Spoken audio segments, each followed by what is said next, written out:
Hi. Hey, Oh sorry. my gosh. Sorry that you have to do this in the dark. Yeah, I'm by a window, so hopefully it won't be like too dark. But No, you're coming in clear, and I think okay. we're live. Oh, hello everybody. Hello, everyone. Welcome. My name is Shadi Salehi. I'm the director of the Trust-Based Philanthropy Project. Really pleased to be with you all today.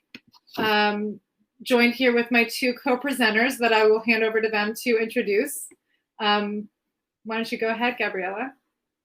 Hi everybody. This is Gabriela Alcalde with the Sul Foundation. I apologize. We lost power about 15 minutes ago, so I am calling in from my phone and window. So thank you so much. Really happy to be here to join everybody. And Ian, welcome Ian. Do you want to introduce yourself? Sure. Good afternoon. Excited to be joining. I see a lot of familiar names in the list of attendees. A bunch of familiar folks and be with you all here today. My name is Ian Yaffe. I'm the former executive director of Mano & Mano. I'm currently on a leave of absence and working with Maine DHHS on COVID-19 social supports and vaccine equity. Great. Well, thank you, everyone. We are so delighted to be here with you today to talk about trust-based philanthropy. And I just wanted to kind of start out by sharing a bit of an overview of what we mean by trust-based philanthropy. So I'm going to do a little bit of a slide share. And thanks for bearing with me. It's my first time using this system, so hopefully it all works. Let's see. There we go.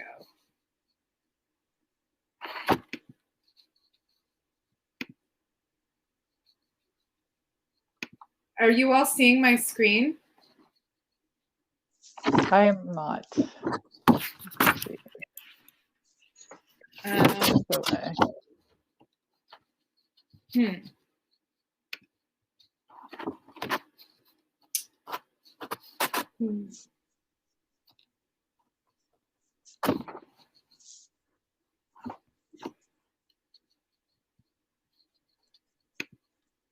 Caitlin, I see my video has been disconnected. Is that to help with?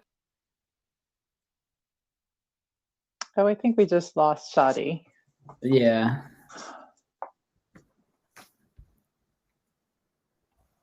Maybe we'll give it a couple of moments here to see if we can get her. If we can rejoin her. Sorry, we are all new to this.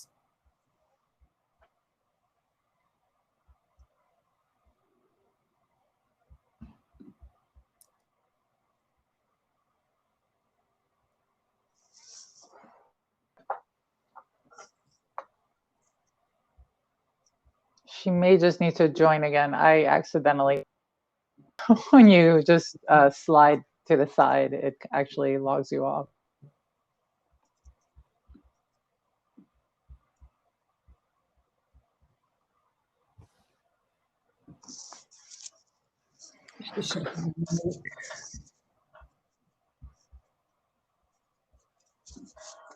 See if I can.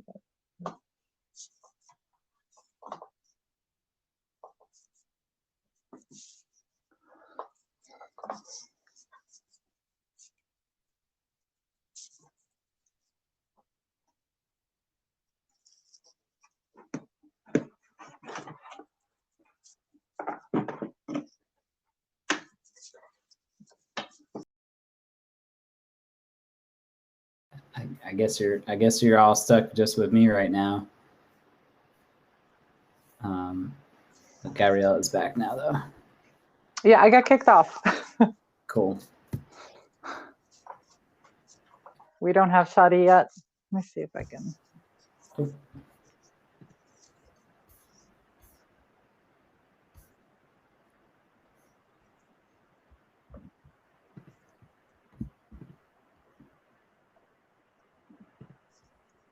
if you've got her, Gabriella, that link in the chat, we'll get her right back in.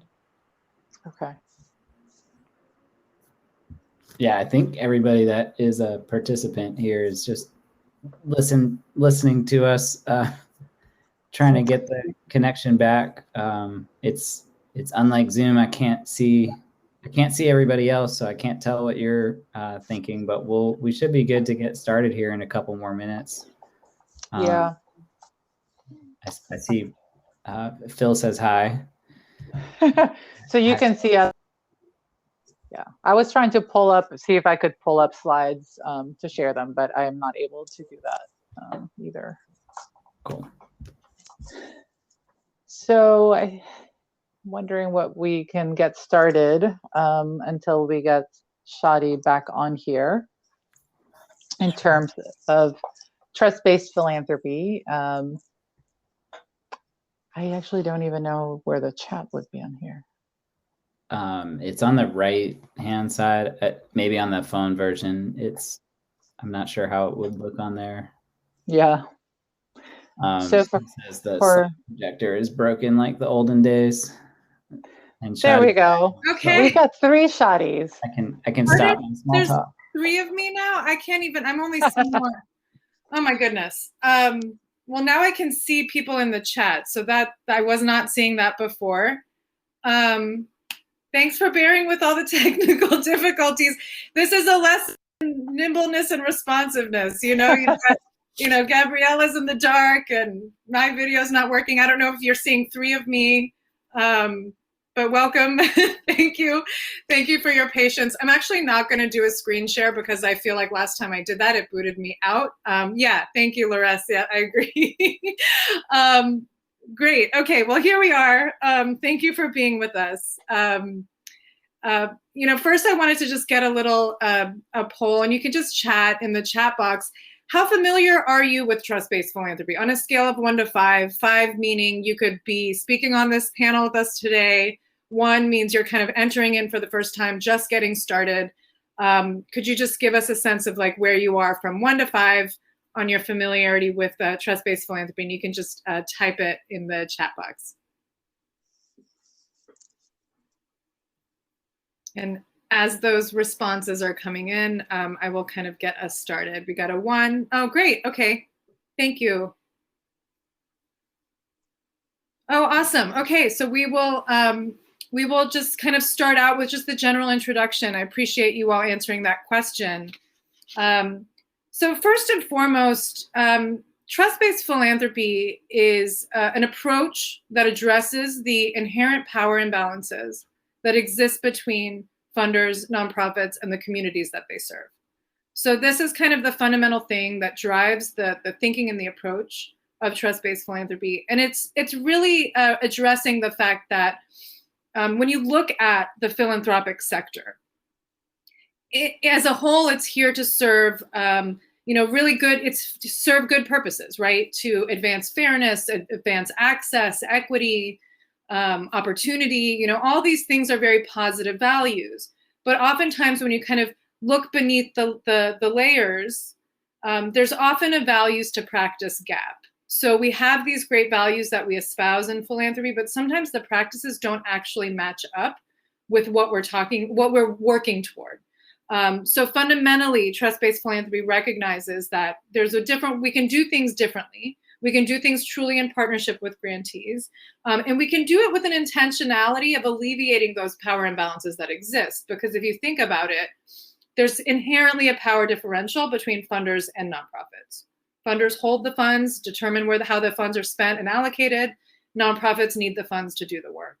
And then when you layer on top of that, other inequities, then those power imbalances get even further exacerbated. So when we look at our position of power as funders, how can we be intentional about that and intentional in alleviating those power imbalances so that we can truly build productive relationships that are rooted in dialogue and mutual learning? So when we think about it, when we really embrace a more power-aware approach, it allows an opportunity to build transparency. It really allows us to kind of open the door for deeper learning with grantee partners, and really ultimately allows nonprofits to be kind of focused on the work that they do and know best, so that they can be successful in the long So when we think about these things, there's actual practices that can put these values into action, power-aware practices. And in trust-based philanthropy, we articulate 6 principles of grant making that can be a way of addressing these power imbalances that inherently exist. One is multi-year unrestricted funding. So why is multi-year unrestricted funding a core element of this practice? One, it's an automatic way to signal. Unrestricted funding automatically signals to grantee partners, we trust you. You are the experts in the work that you do, and you can determine how those funds should be allocated. And if anything has taught us about the unpredictability of our society in this past recent time, it's 2020, where we saw the unpredictability of a global pandemic. Grant proposals that were written 2 years in advance of that pandemic were no longer totally relevant because there were more urgent needs that arose. So many funders began to unrestrict their dollars in that moment, recognizing the unpredictability of that moment. And we often say not just unrestricted, but multi-year. So why multi-year? Because oftentimes the issues that we seek to address in philanthropy are long-term. They take a long while to address. If we're working on deep issues like poverty, hunger, economic justice, there's so many issues that require long-term investment. So multi-year support recognizes that the work is long-term and that we're in it for the long haul in partnership with grantees. It also opens up the door for building longer-term relationships where you can begin to build bigger picture learnings in partnership with your grantees. The second principle of trust-based philanthropy is doing the homework. So what that means is funders take on the onus of due diligence. So traditionally, the way it works is you think about the traditional culture of philanthropy. It's very compliance-oriented. Oftentimes, nonprofits have to do all the research, figure out if they fit in the box of the particular funder, and go through a lot of hoops just to be considered to submit an application. That's hours and hours and hours of time for nonprofits having to interpret how they fit into a funder's objectives, into their eligibility. And if there's not enough transparency, then that even creates even more work for those nonprofit partners. So trust-based philanthropy recognizes, well, how about funders take on some of that onus of due diligence in recognizing that there's publicly available information out there that we're asking grantees for, but it's already out there. And also recognizing that there's a role for funders to play if you're funding in a particular issue area. How can we check our blind spots? How can we look deeper and further to see what is the work that's going on in that particular issue or sector or thematic area that we're focused in? How do we push ourselves to recognize do the homework on the greater sector to determine how we can be better supporters of advancing those goals and that work? Connected to this second principle of doing the homework is simplifying and streamlining paperwork. So fundamentally here, paperwork, oftentimes grant applications can take upwards of 40 hours a week to complete. And if it's a small nonprofit, that's usually the executive director's time. And if it's a large nonprofit, sometimes it's multiple staff that are investing that time into putting together a proposal. And if you think about it, that is unfunded time that is going away from the mission critical work and going into filling out lengthy proposals with no guarantee of funding. And when we talk about kind of these barriers that get imposed on nonprofits, sometimes philanthropy isn't even aware of some of these kind of extra hurdles that have been put in front of nonprofits. But all these things kind of mount up. And if you're an organization that has to go through multiple grant proposals a year, just imagine how much that can distract from the core work. And so how can we actually strip down some of those walls, some of those transactional elements to build more opportunity for dialogue and learning and true partnership over time? And same goes for reports. Are there different ways we can look at reporting? Nonprofits spend a lot of time kind of, analyzing and trying to write up what happened. And if things didn't go as planned, maybe trying to sugarcoat it a little bit. There's a lot of kind of walls that get built in these transactional elements. So how can we simplify those processes to alleviate some of those burdens on nonprofits, but also break down the walls so that there can be real dialogue? The final three principles of trust-based philanthropy are more about kind of how we show up. So the first three are a lot about the practices and the processes that we embody in our work and our grant making relationships. And then there's some behaviors too that are fundamental to this. One is being transparent and responsive. Transparency automatically signals kind of an openness.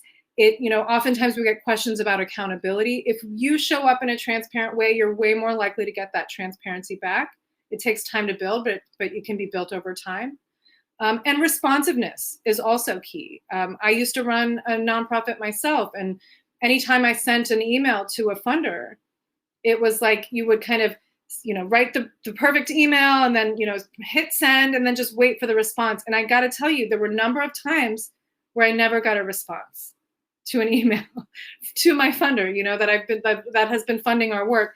And there's something really not just demoralizing about that, but it also just really thwarts the ability to build an honest relationship. So even, I know we're all busy, but even kind of little ways of being responsive is a way of signaling that we are in this together and I respect you and I see you as a partner. Fourth principle is being transparent and responsive. Fifth principle is soliciting and acting on feedback. So that recognizes that nonprofits, nonprofit leaders, communities have a lot of experience and wisdom that we can benefit from as funders. We can improve our processes based on their feedback. We can improve our strategies based on their feedback.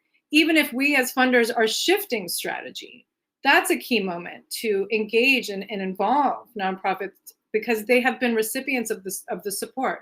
So how can they influence, how can we learn from their experience, not just in our grant making, but also learn from them in the work and the issues that they are focused on so that we can be better contributors and supporters of the field. There's many ways to solicit feedback. There's really formal ways of doing it with like the grantee perception survey from Center for Effective Philanthropy. But there's also really small ways you can do it where some funders I know will build in one question into their applications asking, how long did it take you to fill out this application? So figuring out ways to kind of bring in that feedback. And the key is it's soliciting and acting on feedback. So being sure that what you're asking for feedback on is something that you're prepared to act upon. So that's kind of another key element, again, toward building a genuine partnership and a relationship of mutual learning. The final principle of trust-based philanthropy is offering support beyond the check. And this is a recognition that, as funders, there's so much more that we bring to the table than dollars alone. Funding is very key and very important, as we all know. But we have access, we have connections, we have, we can even offer moral support. During COVID, some funders just simply sent an email to their grantee partners saying, hey, we know this is a hard time, we're here to listen if you need it. So support beyond the check can be wide ranging. It's just an acknowledgement that we're in a human relationship with our grantee partners. The relationship becomes our currency. So how can we kind of nurture that and build that with an awareness of that power? Because that power imbalance is always going to be there. So sometimes even just simply naming it can be an opportunity to build upon and build relationship. So that's kind of the whole overview of trust-based philanthropy. I will drop in the link kind of some more descriptors of those principles. But I think fundamentally what is important to recognize is these are not new practices, right? You may already embody a number of these practices in your grant making work or in your grant relationships with funders. It's the collective and holistic practice of these that is what becomes trust-based philanthropy and rooted in a cultural understanding of the power imbalances that have really thwarted a lot of nonprofit progress and growth over time. And how can we bring more intentionality into those relationships in a true spirit of partnership with grantees? So trust-based philanthropy looks different for every organization also. There's not a one-size-fits-all approach. So I'm happy to bring in our speakers now to just reflect on this. First and foremost, and first I want to start with you, Gabriella, because at Sewell Foundation, you are truly working intentionally to embrace and embed trust-based practices and culture at your foundation. Can you share more about what that means to you and why this has been such a key focus of your strategy? Yeah, thanks, Shadi. I think the Soul Foundation had been going through changes for a number of years, really looking at its practices and refining it along the lines of a number of the principles from trust-based philanthropy. I think the piece that we felt really needed to come online was the culture piece.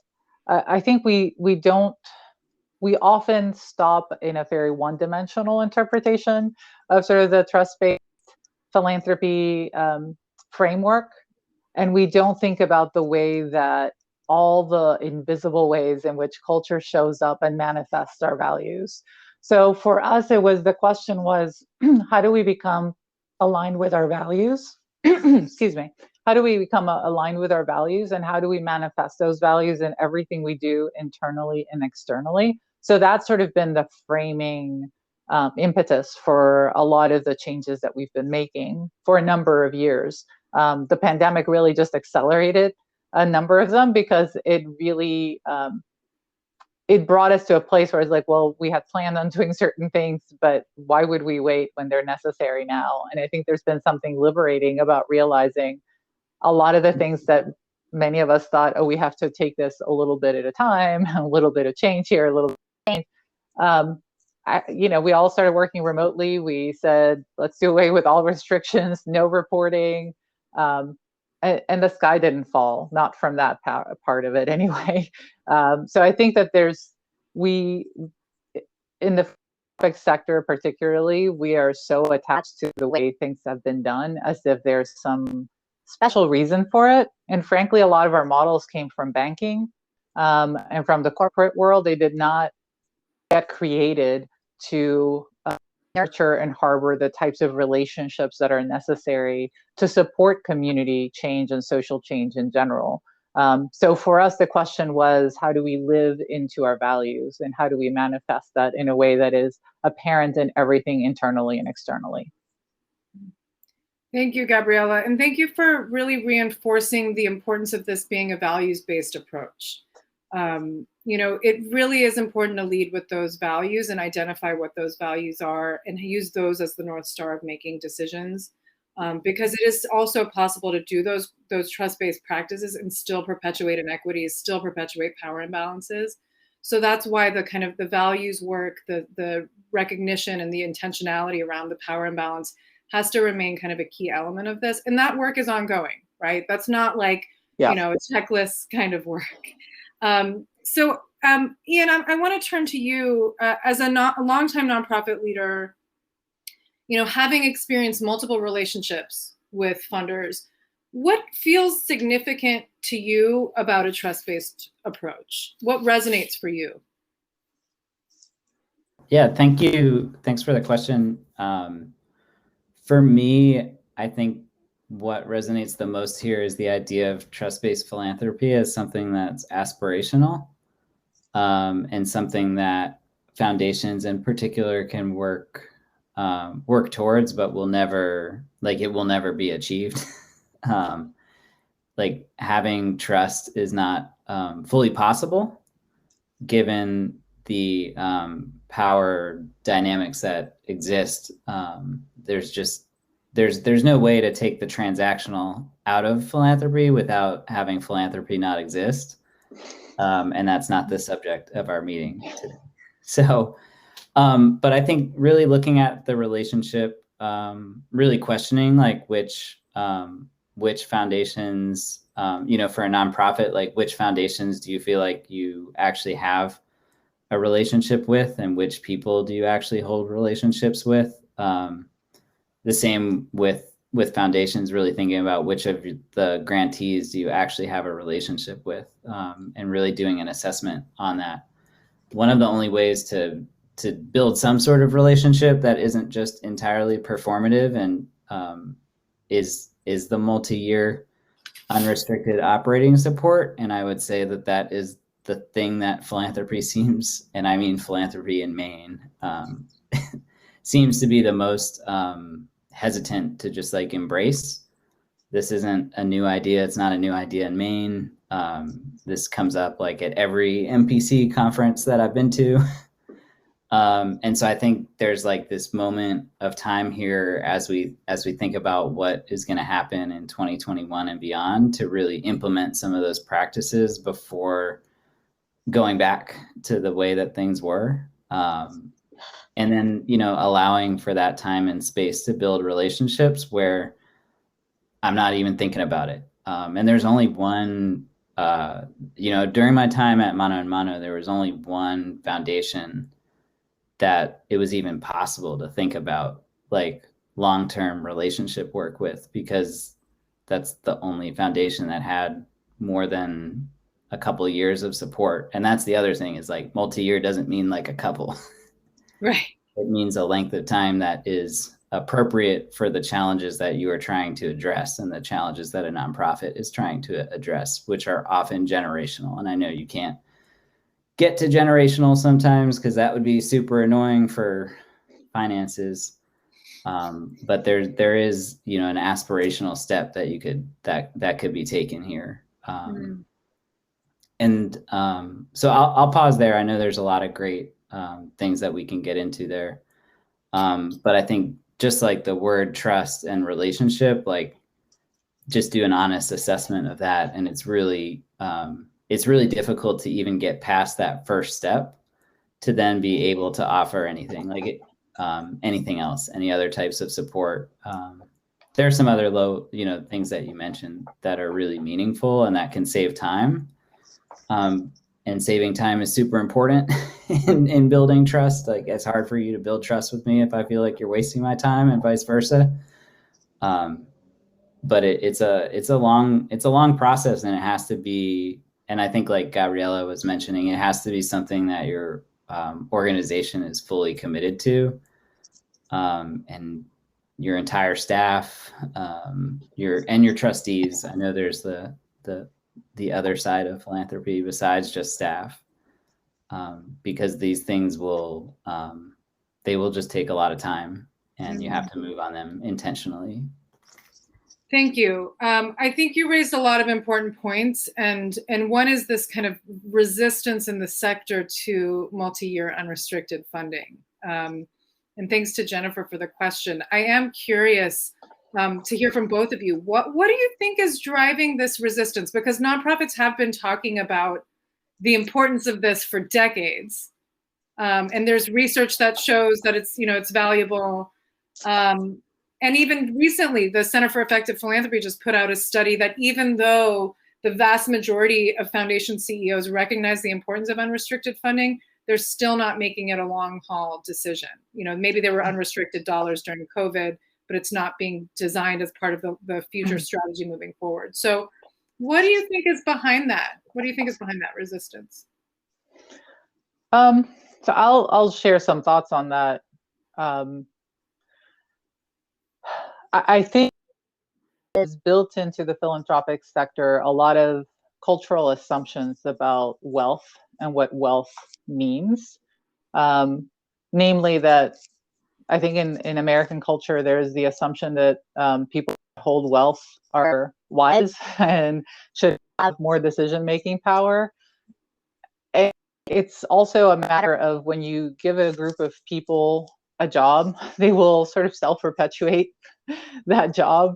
There are times, honestly, when I have felt like the philanthropic sector can't shift to the unrestricted and the multi-year, because there's this sort of unspoken question of like, well, what are we doing then? And it has to shift the entire mentality. It's not about meeting the goals of the foundation, because the mission of foundations is to support organizations that are actually doing work for communities. It is not the work of organizations to do the work for communities. So we're more distant. And I think sometimes that distance is responded to by becoming much more involved and wanting to have a sense of control. And I think that when you go multiple years and it's unrestricted, there's a sense of like, we're not controlling it.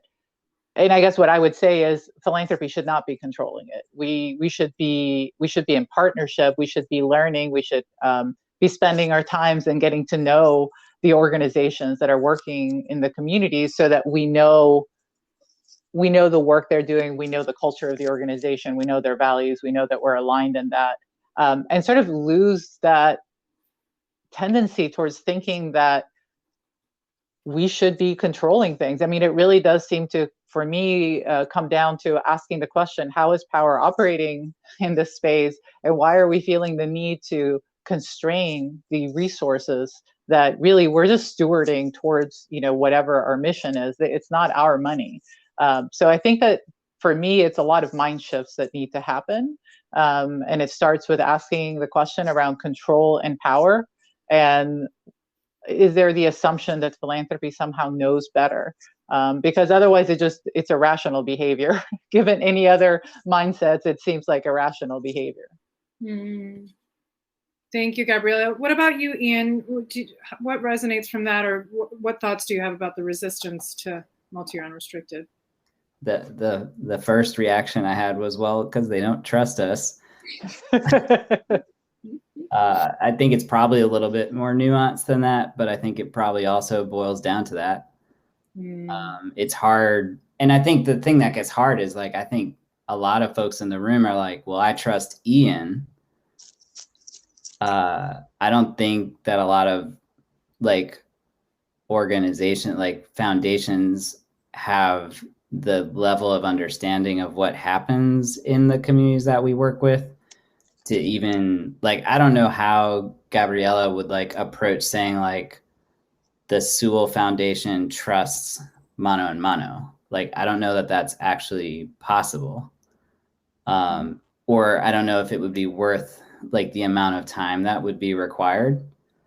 And so there's a certain letting go of control that has to come with having enough trust to let go of control, but not investing in a relationship that isn't going to be reciprocal.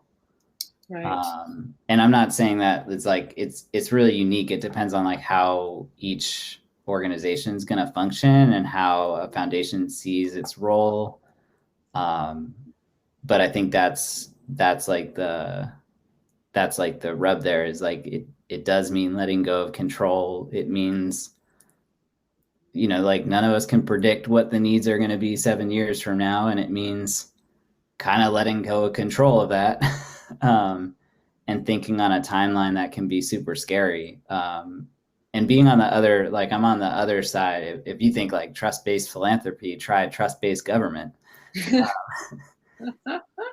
We're legally not allowed to have that. Congress has set up laws which require some level of not adversarial, but some level of compliance-based relationship between a funder and grantee. And so I think it's hard. And it is letting go of control that is needed. And it'd be it'd be easier if foundations were spending more than 5%. There's this sense of scarcity that exists in the sector, which is totally not real. Almost all of the wealth that we're talking about in philanthropy in Maine was taken from somewhere in the past generation or two. And so there will be plenty more wealth to go around to solve challenges for the future. What we need is to stop creating those challenges and to use the wealth that philanthropy holds to aid in that process. Yeah. I have a colleague who said it's our house is on fire and we're throwing teaspoons of water at it. Well, you wouldn't want to use a whole gallon. Right. That would be. What if you run out of water and then you can't use your bucket anymore? Yeah, no more fire. Yeah. I think what you're both getting at here is this culture of philanthropy. And Ian, I appreciate you making the kind of distinction. Maybe in government context, there are these laws in place that kind of articulate what you can and can't do. But those laws don't exist in philanthropy. We're kind of operating, I think, like Gabriella was saying, based on kind of this is how it's been done, but it's not required to be done this way.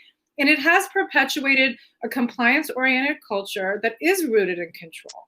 And it is rooted in distrust. Fundamentally, if you think about it, all of the systems in philanthropy have been set up with nonprofits having to prove themselves, prove their worth to the funder. Automatically, that signals the funder is smarter than the nonprofit, the funder knows better, and the nonprofit has to kind of fit into the funder's expectations. And our systems and practices have continued to perpetuate that. And that culture is a huge barrier to building a genuine relationship. And of course, funders want to know, want to have a real honest conversation and relationship, but those barriers are real and they're pervasive, and it's the culture that exists. And that's why we often, when we talk about these practices, can't kind of just be floating out, not rooted to an actual commitment to the culture and values work. So I want to come back to you on this one, Gabriella, because you all often describe trust-based philanthropy as a culture, first and foremost, even before talking about the practices. So how does this practically, what does this practically look like for Sewell Foundation? How do you work to embody a trust-based culture across your organization? Yeah, so I think a lot of what Ian said applies to answering that question. I mean, you have to lose a lot of the control. I think you have to really ask yourself, what are the inherent assumptions in the way that we're organized? So for us, one of the big things that I don't think we ask ourselves enough is how does a structure and how do processes shape, they're the containers for our culture, and how do they shape the culture? How do they manifest our culture? So we've been going through a pretty intensive transformational process internally of questioning our organizational structure. Primarily right now working on the staff side, but our board is also going through a similar journey of really exploring the governance structure and how do you align equity and our interest in becoming more transparent and trust-based with our structure. So for me, it's impossible to change the contents without changing the container, because the contents will take the shape of the container.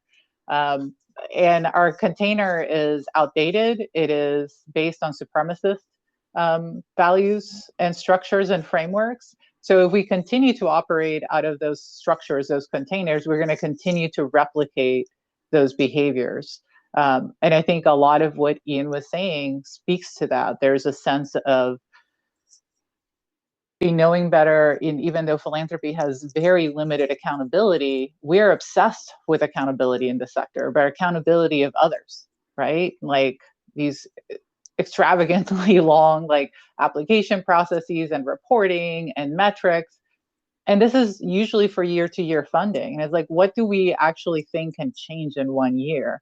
And what impact do we think their own 5, 10, 20, even $100,000 grant can actually have in creating those significant social changes, right? I think it's a matter for me, it's just hubris to assume that any grant amount that you can give to anybody for a year or even 5 years would actually create social change. All you can do is contribute to supporting an organization whose mission you really believe in. So I think for us, we're still going through this sort of regular practice of, sorry, my little earbuds fell off.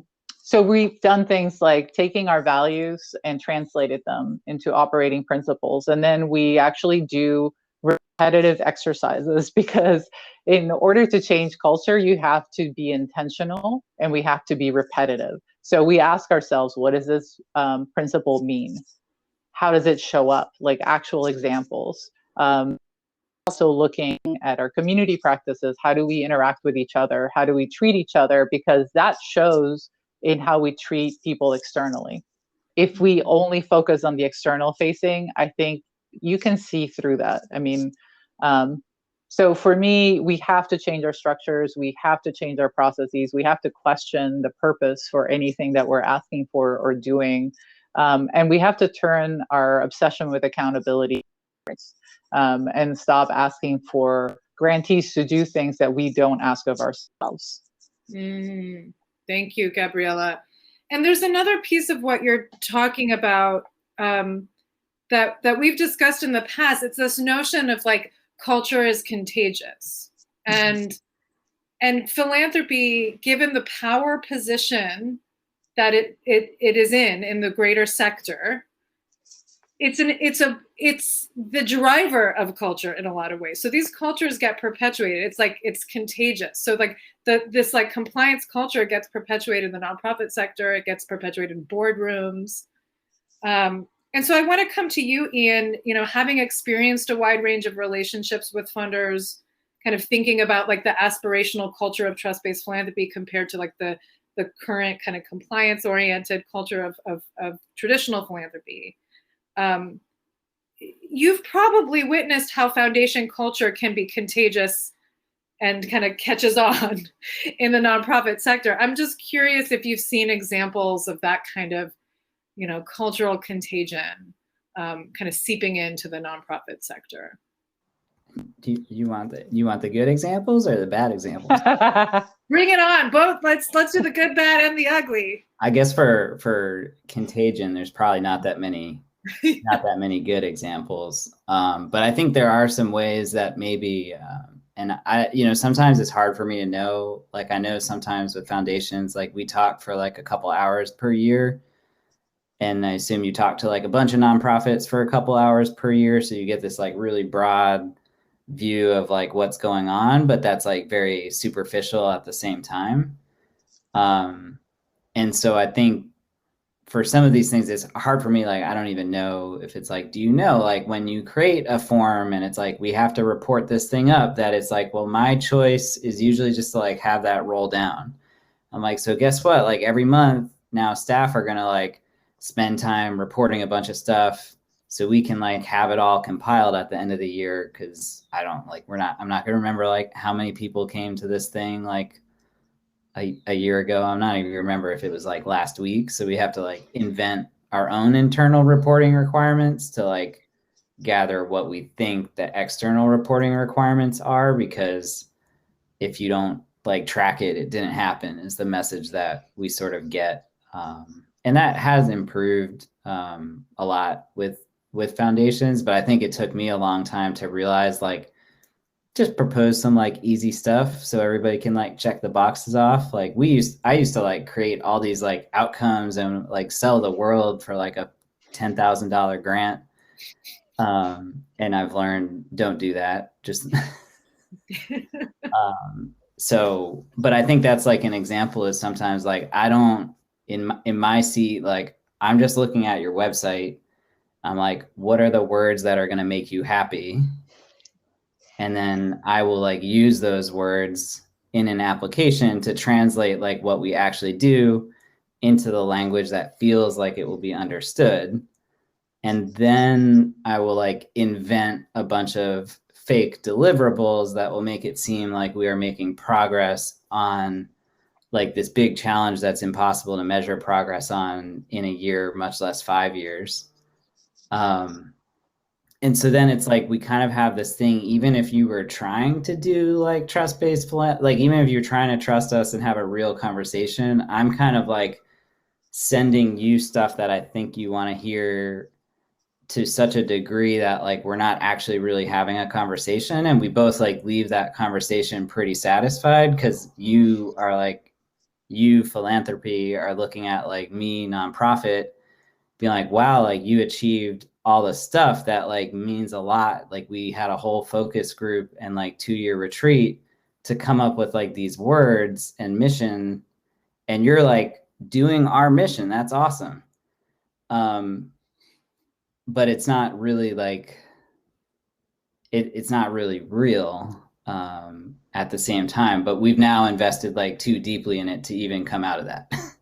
Yeah. And there's nobody like in the room that applies to. Like this is a cumulative collection of experiences. But I think like, because there's no, and I think somebody had a question of like, well, how do you do this when, I'm trying to remember what the question was. Like, how do you approach this like in a relationship that's pretty precarious? Like, are you going to risk it like to propose some like light deliverables to like keep this all easy? It's pretty hard. And I think most of the times it feels like too, like when I have a conversation with a program officer, about these things, like I'm not even really talking to the person that has like power to like make those changes. So everybody's kind of like in this system where we're trying to like figure out what each other really, what are the actual like wants and needs. And it takes a long time to even get past that. So yeah, and you're right. You're right to point out that the power dynamics are embedded within the structures of foundations, within the nonprofit structures, in the sector. So the power dynamics are kind of multi-layered, which does make it challenging. We replicate those. It's like we don't have like when Mano and Mano as an organization is talking to philanthropy, like it's all funneling through the executive director usually, or through a development director, or somebody that's already like filtering out so much things, and you're so removed from like these wider spaces that it can be really hard to have a real conversation about it because there's a lot at stake. Kind of building upon the question about the precarious relationship, we've got at least a couple questions about what can nonprofits do to help kind of advocate for trust-based practices, or is there a role for nonprofits to play to kind of maybe invite a discussion? I mean, I'm curious what you think, Ian. Like, what do you think would be effective in helping kind of, because sometimes funders might not even know that their practices are coming off totally burdensome and setting up a weird dynamic. What can nonprofits do to help open some thinking on the funder side? It's tough. Like, I think there's like a certain amount of realizing that philanthropies actually need nonprofits too. So like, even though it seems like there's not a lot of power there, like not philanthropies have to give money out to nonprofits per year. Like there's not a lot of accountability in it, but you got to give away like 5%. And so that means you have to find people to give it to. And I think sometimes just having a conversation, especially like right after the money comes in, that's like a perfect time to have a conversation about like, hey, like, do you know that it took me 40 hours to like do this application? I think sometimes you don't really know. And other times it's just like gauging, like once you have enough of a relationship with a program officer or whoever the contact is, like, can you have a real conversation with this person or not, is just like a decision that is like on a per relationship level. And I think, I don't have experience outside of Maine. From what I've heard, like the answer to that question, do you actually have a relationship with this person where you could have any sort of like attempt at a real conversation? My understanding from what I've heard is that in Maine, the answer to that question would be yes more often than it would be in other places, but it still is a question that could use a lot more work. And it takes like, it's not always a lot of big gestures. Like, I think sometimes like this can be overthought. And for folks, like if you are looking for genuine feedback, like you can say like, you have to like say that and like, hey, like this isn't going to affect any funding decisions. I also don't think you can promise that. So I don't know if I would believe you, but I think sometimes like it just takes conversations, and that's like, as we get out of Zoom and looking at like what the future, like the next year is going to look like, a lot of those relationships have to get rebuilt or reestablished. And a lot of the ways that philanthropy has responded to the pandemic, temporarily making program reports disappear, and like the state of Maine is still here. I don't know. Everybody made a ton of money on the pandemic. If you're in philanthropy, congrats. The pandemic was great for philanthropy. This is a good moment because there's a lot of flexibilities that have been deployed. There's a lot of money on the table for philanthropy to be flexible about. And we've learned how to adapt to the past year and a half or so in a way that would allow a different conversation than 2 years ago. That's absolutely right. And I think that definitely opens up another opening. As some of you might know, there were like 800 foundations that signed this Council on Foundations pledge to unrestrict dollars in light of COVID, to loosen reporting requirements, basically kind of taking steps toward embracing these a number of trust-based practices. So if you've had funders that made those shifts, a question could be, what was different? What did you learn? Did it open up any new opportunities or learning? So that could be kind of a genuinely curious question about like what they've learned. And I know just in conversations with funders that it did open up a completely different way of approaching the relationships and the need for trusting and listening to communities. Another suggestion too is, you could send your funders to the Trust-Based Philanthropy website. It's got tools and resources. You can ask them, hey, have you heard about this? I've heard a few funders talking about this. Do you know about it? That could be a conversation starter. And the Trust-Based Philanthropy Project is a funder-to-funder peer learning, sharing advocacy initiative. So it's all about kind of connecting funders with each other. So that might be another way to kind of prime the pump in having those conversations. But the power imbalances are there. And so one thing that Ian said that I'd like to underscore is, if you feel secure and confident, and if it's been a multi-year relationship where you can share some feedback, that's the best way to go. I want to come back to this question or this notion of accountability. I know, Gabriella, you had brought this up earlier on, because a question that often comes up from funders when we're talking about trust-based philanthropy is, well, how do you ensure accountability when you're giving unrestricted and you're loosening reporting requirements? And in a way, Ian was just sharing, nonprofit leaders have been trained to kind of give funders the answers that they want. So that's not all, that's like kind of like twisting and shaping it so that you kind of get, you get the sugar-coated version of what really happened. So in a sense, it's like, that's not ideal either. So, Gabriella, how would you think about how would you respond to the question of accountability? Like, how do we hold grantees accountable? And what's a maybe different lens on thinking about that? So I just think it's the wrong question. So I would just start by saying, if that's the main question that funders have, then they're missing the point. And I want to say something before I answer the question directly, because I think in light of everything that happened,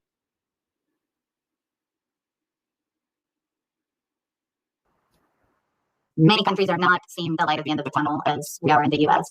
The stock market increased dramatically. So for the Soul Foundation, as for every other foundation, in the beginning of the pandemic, we saw our endowments dip significantly. Throughout the pandemic and our most recent check, our portfolios were significantly above where they were before we started the pandemic. So I just think it's important that we understand that this whole conversation we're having about philanthropic sector stewarding resources to nonprofits who are working in communities and for communities, that as we talk about accountability, we are attached to an economic system that actually benefits from the suffering that we've experienced. So I think that's just really important, because for me, a lot of the questions we end up getting really stuck on in philanthropy make no sense if you just pull out a little bit and sort of look at the big picture. And when you think about the fact that, I'll just speak about the Soul Foundation. The Soul Foundation has significantly more resources now than we did before the pandemic started. I mean, to me, that is an unacceptable system.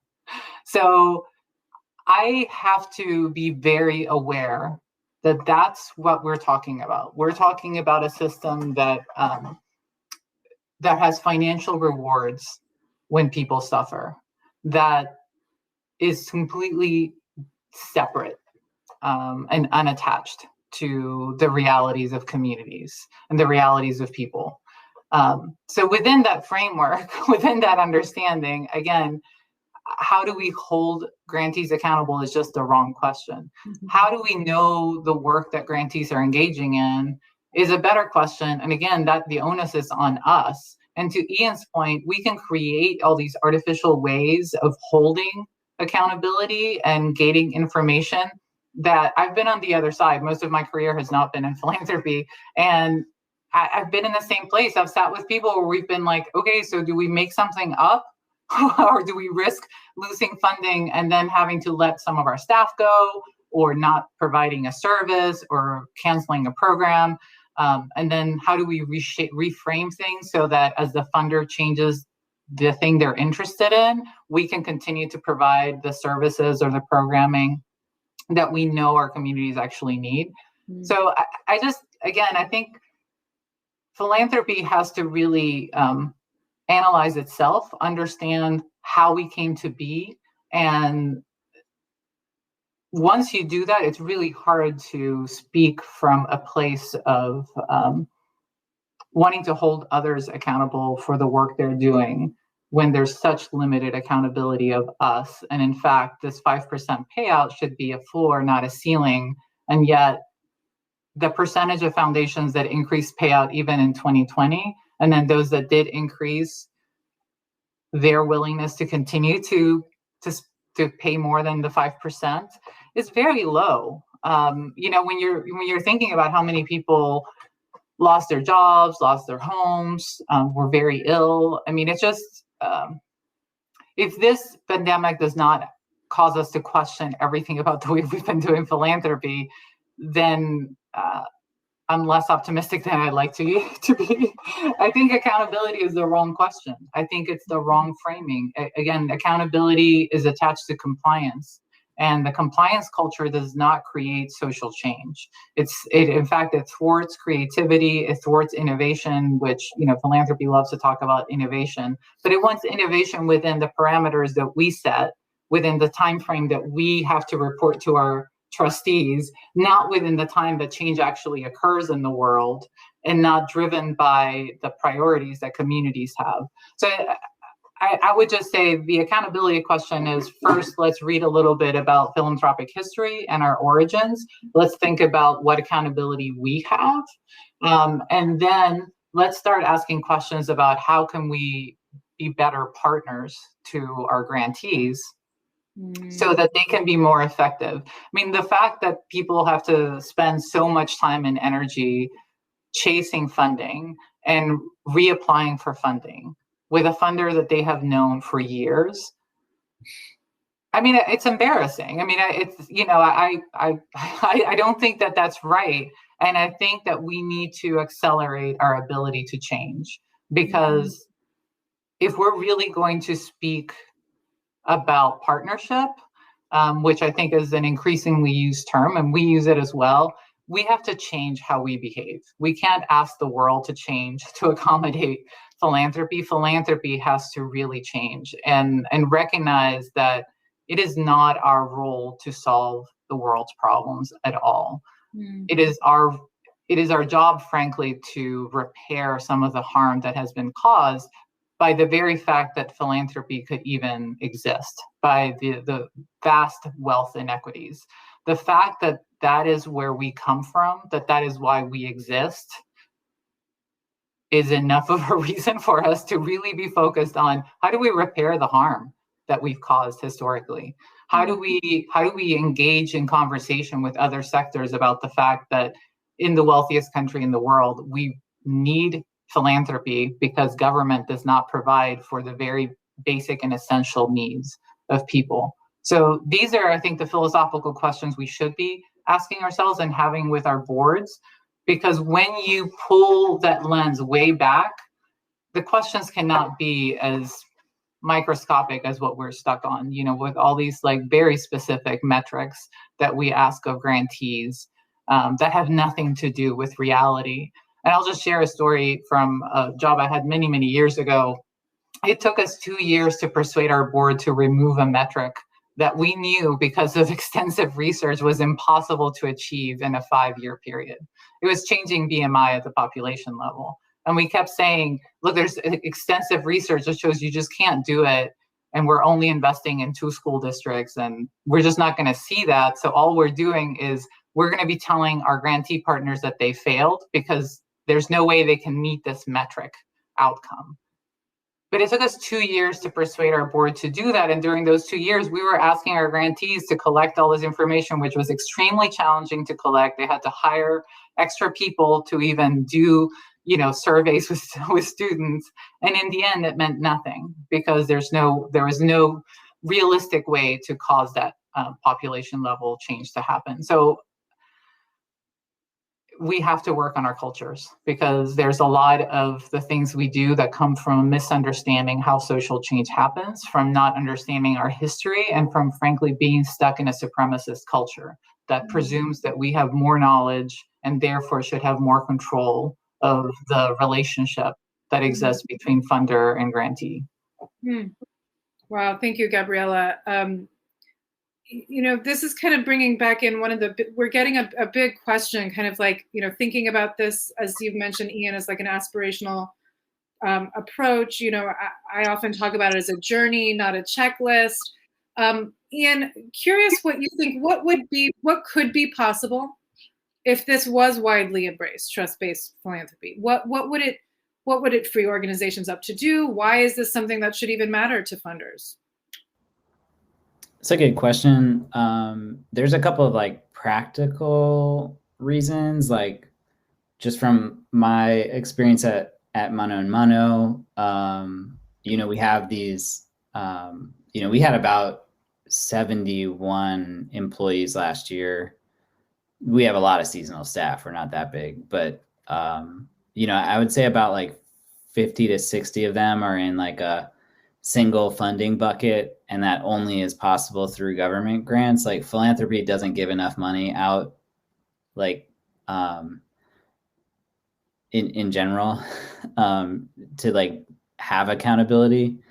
But what we end up having is we have one position that's funded by 4 grants, and now there's just these things that are just super silly when you have restricted money. It's absolutely I can make it restricted for you financially, got that covered. But I can't actually have somebody spend a quarter of their time on a certain thing. It doesn't actually work. So there are just certain things like that, which would allow, having unrestricted funding would allow us to actually move staff where they're needed without worrying about that. And when you get big enough, you can just do that. I can do that already. It's just a timesheet fix, no problem. But it's a silly exercise to go through for the sake of accountability. So I think that is really at this current stage in time where I don't think it's really possible to have full trust. I think moving in a direction of having a couple year runway, a 7-year unrestricted grant, is the best opportunity just to regroup with relationships between foundations and nonprofits to figure out what's needed for the future and figure out where the real opportunities are and where the real challenges are in those relationships. There's some other things I think there's some expertise that does exist in philanthropy that could be drawn upon, but we can't really get to that conversation. Sometimes I think there's some skills that things that are super easy for foundations, particularly when it comes to playing the compliance dance and things that financial management challenges that are faced across an entire sector or with multiple grantees who don't know each other. There are definitely some things that could happen if there was a chance just to breathe and not to be and I assume it's fairly exhausting on the philanthropy side to let's go through all these applications and figure out who's worthy of money. And there's 200 organizations that want money, and I've only got enough to give out this 1 year, to 20 of them. And I think if we all just stop collectively like doing the things that we've done, you'd be surprised at what could happen in the next 12 months. Like this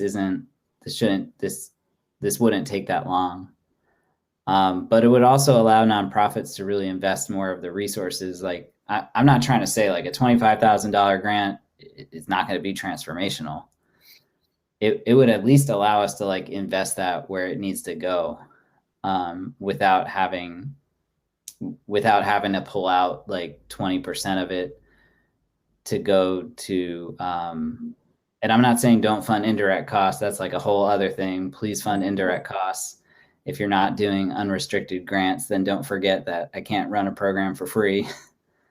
And your indirect costs are out of control compared to our indirect costs. So I'm just kind of rambling at this point, but I do want to come back to the sort of starting principle that I think there is this window of time. There are things that can happen. They're not super complicated. They're not going to like break the system. Like system's still going to be there. All the bad things of that are still going to be there. All the good things of that are still going to be there. If you just take a little bit of time to reset what this relationship looks like, and then have time to figure out what would be most helpful and where it could go. And in some cases, I see like the most helpful where it could go is wind down.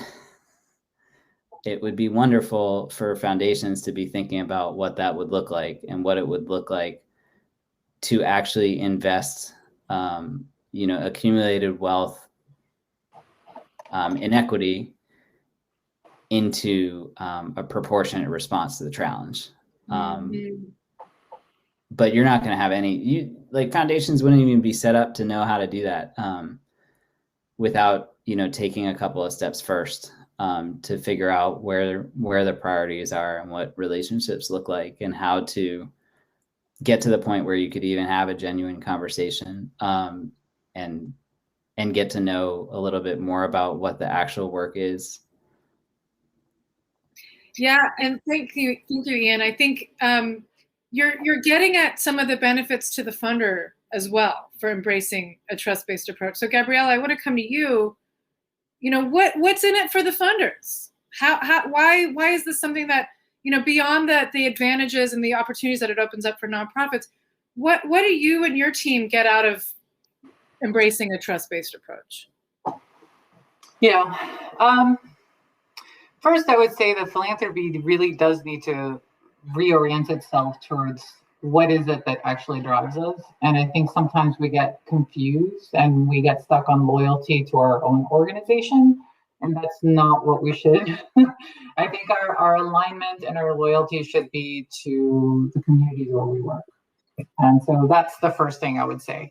So whatever benefits there are to the foundation, those should be secondary, and the primary should be what are we doing to move things for the communities that we claim to be in partnership with or serve. So, I mean, we're people too, so we don't want to read 1,000 reports just back to back, because out of context, like that's not as meaningful as a conversation with somebody. So, we have been going through process of making our application significantly shorter, having one application across our different program areas, and they're more about the organization, because how can we possibly know where Ian should be spending money in his organization? I mean, if somebody else tried to tell a foundation where you should be putting what amount of money, I mean, that would be outrageous, right? So, but we're doing that constantly. And the idea that somebody that has a conversation of maybe 1 or 2 hours per year, as Ian said, has the ability to say where that funding should be spent is absurd. So, one, we would get ourselves out of absurd situations like that where we really don't know. And so we're having to pretend.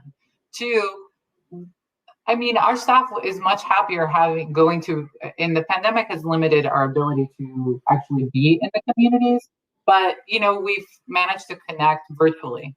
So having conversations with people is so much better than reading a report. And if somebody had to write a report just for somebody else, or because they have an annual report, why don't we just take that? So frankly, a lot of it is sometimes feels a little bit embarrassing because it's so common sense. Instead of, so in 2019, instead of asking for a report from one of our program areas, we did a convening. We brought grantees together. They shared with each other. So the panels were all grantees. And then we had also surveyed them, and they said they had some interest in capacity building. So we brought a speaker. That was instead of a final report. And that was so much more enjoyable and full of learning for both the grantees and for us. We loved it. We really enjoyed spending a day with a number of our grantees and seeing them make connections amongst themselves. So there's so many things that we could be doing around convening, gathering people, facilitating conversations, bringing in resources beyond the grant dollar that I think that foundations are way more excited about, better suited to do, and would be much more beneficial to grantee organizations. So I think that there's a lot for us to benefit from it.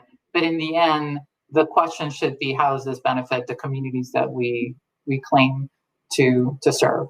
And that's what philanthropy was supposed to do, along with, a place to put wealth that is protected from taxes, which is also important to recognize. That by doing that, we're denying the public sector tax dollars that could go towards services. So we're at a time when I think we really need to spend some introspection, similar to the way that a lot of foundations rushed to diversify boards and staff before they did their internal work, and they caused a lot of harm. And that continues to happen. I wouldn't want foundations to all of a sudden reach out to their grantees and be like, we're going to be in relationship with you. I think you have to do work internally first. And I'm not saying that it's a sequence. I think you can do both. But I do think that there's a lot of work for philanthropy to do, and to commit to doing no harm first, and to really exploring what kinds of unintentional harm could happen. So I'm not speaking here of philanthropy wanting to harm anybody, but when you wield power that you're not fully aware of, you can very easily cause harm. And I would encourage anybody who hasn't read about history of philanthropy co-opting or causing more direct harm. And I know Megan Francis Ming is here at the conference. She's done excellent research that I followed for a long time, so I'm super excited to hear her. But I would just encourage anybody who works in philanthropy to read about the history of philanthropy, to really understand, because the only way that we can commit to trusting relationships is if we understand what we're coming in with. Thank you, Gabriella. There was so much power in so much of what you shared. Since we only have a couple minutes, I want to invite both of you to offer a reflection, or just like a next step you would offer to your colleagues on the call. We've got people who are here with their nonprofit hats on, people here with their foundation hats on. So I don't know. I mean, maybe Ian, do you have an offering or piece of advice, especially for the nonprofit leaders on the call today?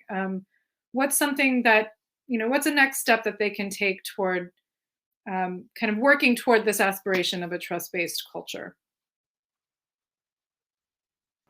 I was just going through the chat. There's so many great questions in there that sorry to not have had a chance to respond to. I think what I would say is both for, looking at the nonprofit side of the table, looking at what kind of values guide your organization. What does accountability look like with the community members that you work with? How is your organization actually accountable to those communities? And how does power and decision making function within an organization? And being able to stand on those understandings, and to push philanthropy as a group like it's hard to push philanthropy as like an individual, and that like mano and mano versus the Sewell Foundation is not a battle that mano and mano can win. We're not really going to battle here either. But I think like getting together with other nonprofits that are doing similar work, affinity groups for nonprofits, there's a lot of ways that nonprofits as a sector outnumber philanthropy. So there is more power in Maine in nonprofits, especially in organizations that are really accountable to the communities that they work with. I think in this particular moment can feel more that there's a more clear opportunity here to be more to set more of what the relationship should look like, and not simply wait for philanthropy to decide what to do. Because at the end of the day, like those organizations that have accountability in the communities that they work with are going to exist no matter what. Like, and there is power there. And there's especially power when everybody gets together and decides, like, if something isn't equitable, to say something about it. So I would say, yeah, like for nonprofits, don't wait. And there is plenty of power imbalance that exists within nonprofits. Some of it is created by philanthropy, some of it is not. We're all beholden to the same systems. And so the work still has to get done on both sides. And trust is something that matters a lot in that work. It matters in the relationship between philanthropies and nonprofits, as transactional as that relationship might be. And it matters even more in the relationships between nonprofits and the community members that they work with. So I will leave it there and pass it on to Gabriella. Yeah. So I think for foundations, the main thing, or for the philanthropic sector in general, the primary advice is to listen with your whole self, not just with your ears. But I think that there's a lot of information that has been shared and that grantees and communities are saying, and I don't know if philanthropy is listening fully. I think we're always busy trying to develop solutions. I think we need to pause and we need to listen. And then the other piece is really take time to explore your culture, and do a little exploration on how to identify things that are invisible to you because they are so second nature. Philanthropy does exist, and our structures are supremacist structures. So if we want to undo those dynamics, we have to change those structures, and we have to question everything we do. If you're doing something, ask yourself why. And if you can't answer why, you should probably stop doing it. And if you know why, then ask yourself, does it have to be done in the way that it is being done? I mean, it's just a simple, like, asking questions. I really believe that the best people to work in philanthropy are those who have worked in nonprofits or in grassroots, or people who have done that work, because there's built-in empathy. I don't think that's necessary, because the key there is having the ability to practice empathy and trust, not just being feelings, but like actual practices that you do repeatedly until they become second nature. So I would just say a lot of what we've been doing at Sewell are repetitive practices. We are repeating them so that we create a well-worn path to them, so that becomes the default. So that the default is not the assumption of expertise or the assumption of power, because I think we also sometimes, in recognizing our own power, get high on our own power. So I think we need to just understand all of the dynamics that are happening in order to try to enter relationships without causing harm. I mean, and that's the primary thing. Listen and commit to not causing harm. That really, really great words of advice from both of you. Thank you all for your good questions. And I echo Ian's comment. I was in the Q&A and noticed that there were some questions in the chat that we missed. So what I would love to just close on is we knew that we were only going to scratch the surface on this stuff, and would love to explore a deeper dive program with MPC sometime later on down the line. So if you're interested in that, please let your colleagues at MPC know about it. The Trust-Based Philanthropy Project is here to support that and continue this kind of conversation. I dropped some links in the chat for some resources that might be able to answer some additional questions.